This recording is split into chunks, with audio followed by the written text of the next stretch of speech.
Sir Ramoji Rao గారు జగన్ గారి వల్లే చనిపోయారు అని చెప్పేసి ఆ ప్రొడ్యూసర్ నట్టి కుమార్ గారు ఒక స్టేట్మెంట్ ఇవ్వడం జరిగింది సార్. అసలు మరి దీన్ని ఏ విధంగా చూడొచ్చు అంటారు? దీంట్లో నిజం ఉందా? అంటే అంతకుముందు చాలా ఇబ్బందులు పెట్టారు జగన్ గారు అని చెప్పేసి వార్తలు కూడా విన్నాం. మరి మీ ఒపీనియన్ సార్ దీనిపైన?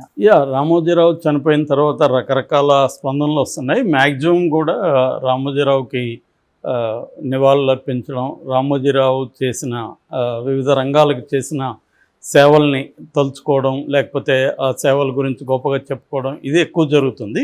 అయితే కొన్ని సెక్షన్స్ నుంచి కొన్ని రకాల రియాక్షన్స్ వస్తున్నాయి. ముఖ్యంగా తెలుగుదేశానికి సంబంధించిన వాళ్ళు కావచ్చు, తెలుగుదేశాన్ని సపోర్ట్ చేస్తున్న కొంతమంది రామోజీరావు చావుకి జగనే కారణం అన్న ఒక వాదనని తీసుకొస్తున్నారు. అందులో బలంగా నట్టి కుమార్, ఆయన ఒక ప్రొడ్యూసర్ కౌన్సిల్కి జాయింట్ సెక్రటరీ. సో తను ఈరోజు మాట్లాడుతూ చాలా అంటే ఆయన ఉద్వేగానికి లోనయ్యాడు. రామోజీరావు సేవలను అవి తలుచుకొని, ముఖ్యంగా సినిమా రంగానికి ఆయన చిన్న సినిమాలు చాలా చేశాడు రామోజీరావు. అనేక మందిని ఉదయ్ కిరణ్ దగ్గర నుంచి తరుణ్, ఉదయ్ కిరణ్, తనీష్, జూనియర్ ఎన్టీఆర్, రాఘవేంద్రరావు కొడుకు, ఇలాగ రకరకాల వాళ్ళని అతను ఇంట్రడ్యూస్ చేశాడు, టెక్నీషియన్స్ని అందరినీ కూడా.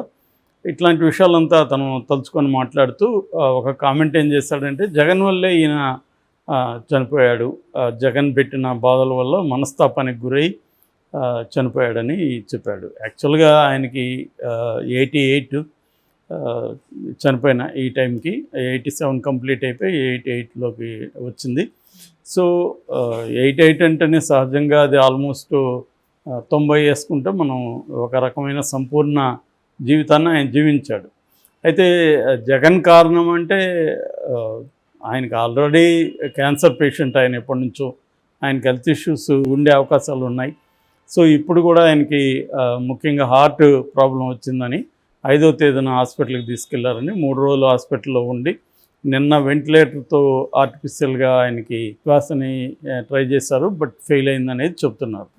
కానీ వాళ్ళ వెర్షన్లో ఏంటంటే రామోజీరావును జగన్ చాలా వేదనకు గురి చేశాడు అనేది చెప్పారు. ఖచ్చితంగా రామోజీరావు వేదనకు గురై ఉంటాడు. ఎందుకంటే ఆయన జీవితంలో ఎవరు కూడా ఆయనే చెప్పుకున్నట్టు ఒక వీడియోలో, ఇది కలికాలమా జగన్ కాలమా నాకు తెలియదు, ఇప్పటివరకు నా దగ్గరికి ఎప్పుడు కూడా పోలీసులు రాలేదు అనేది ఆయన బెడ్ మీద పడుకొని చెప్తున్న వీడియో కూడా బయటకు వచ్చింది.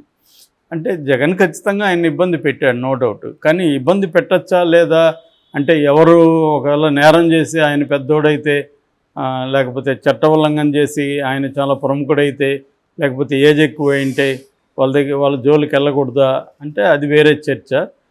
కానీ దాన్ని ఇలా అర్థం చేసుకుంటున్నారు వీళ్ళు ఆయన వేదంతో అని. కానీ నాకు తెలిసి ఇంకెవరు ప్రముఖంగా ఎవరు చెప్పలేదు, ఇతను ఒకడు చెప్పాడు. తర్వాత ఇంకొంతమంది ఎలా చెప్తున్నారంటే, for example Rajendra Prasad actor, ఆయన ఒక సైకోయిన్ ఇబ్బంది పెట్టాడు, ఆ సైకోను అతను ఓడించి ప్రశాంతంగా కన్నుమూశాడు అనేది చెప్తున్నారు. అంటే దీన్నంతా చూసే పర్స్పెక్టివ్ని బట్టి ఉంటుంది.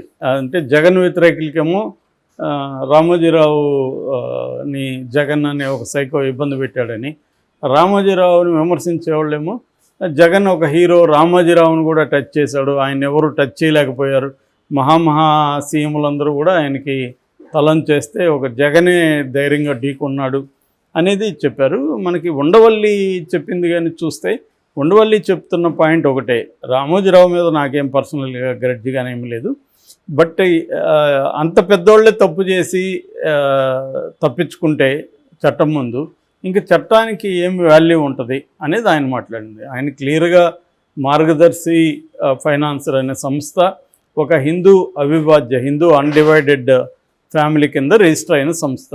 అది ప్రజల దగ్గర నుంచి ఫండ్స్ని కలెక్ట్ చేయకూడదు.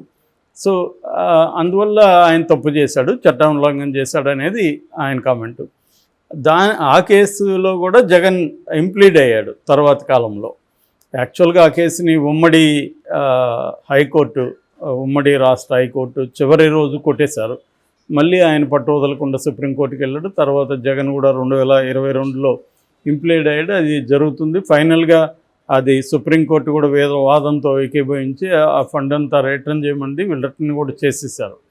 అది వేరే కేసు. ఇదేమో జగన్ సో కాల్డ్ వేధించిన కేసు ఏంటంటే, మార్గదర్శి చిట్ ఫండ్స్లో చిట్టు డబ్బులు వచ్చిన దాన్ని బ్యాంకుల్లో వేయాలి, ఎక్కడికెక్కడ ఆ శాఖల్లో వేయాలి, వేరే కంపెనీలో పెట్టుబడులు పెట్టకూడదు అనేది రూలు. దాన్ని రామోజీరావు అధిగమించాడన్నారు.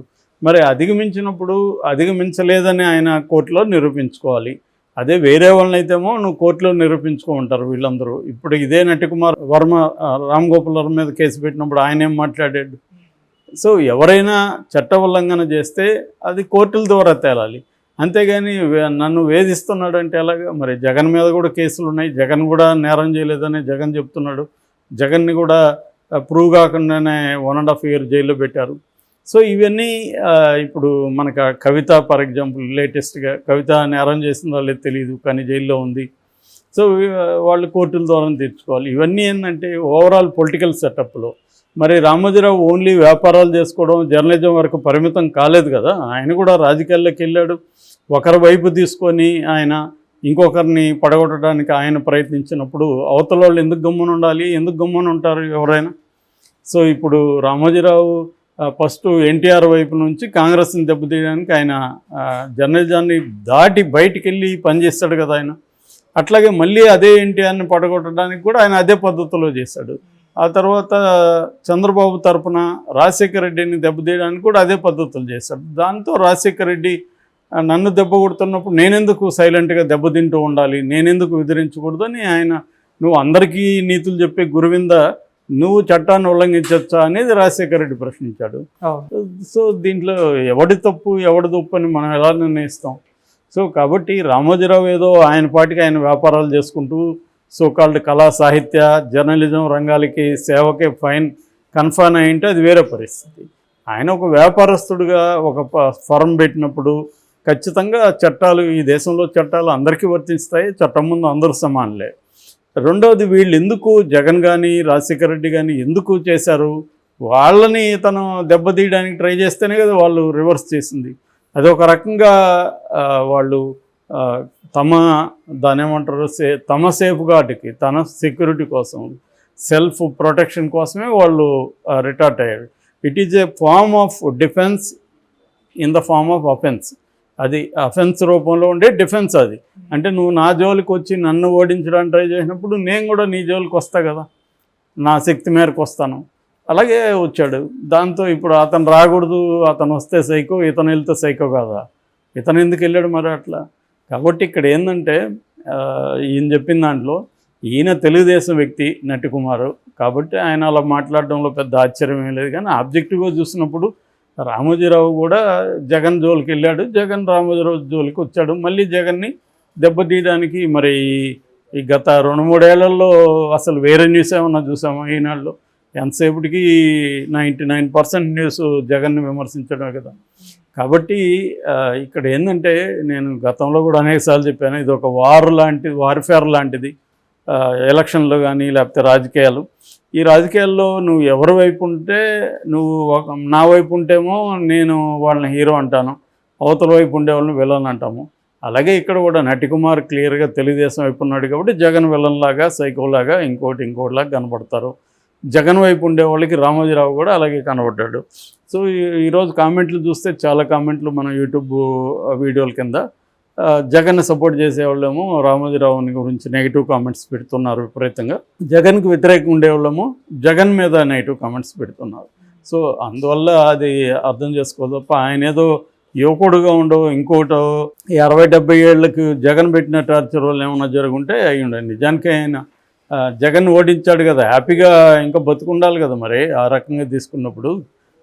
కాబట్టి అది క్లియర్గా ఆయనకి హెల్త్ ఇష్యూస్ వల్ల చనిపోయాడు తప్ప జగన్ పెట్టిన ఇబ్బందుల వల్ల చనిపోయింది అనేది అబద్ధం. ఎందుకంటే ఆయన తట్టుకోగలిగిన ఇట్లాంటివన్నీ క్రైసిస్ చూసిన ఇది ఆయనకు ఉంది. ఆయన సహజంగానే ఆయనకి ఎప్పటి నుంచో ఆరోగ్యం బాగాలేదు, ఇప్పుడే కాదు.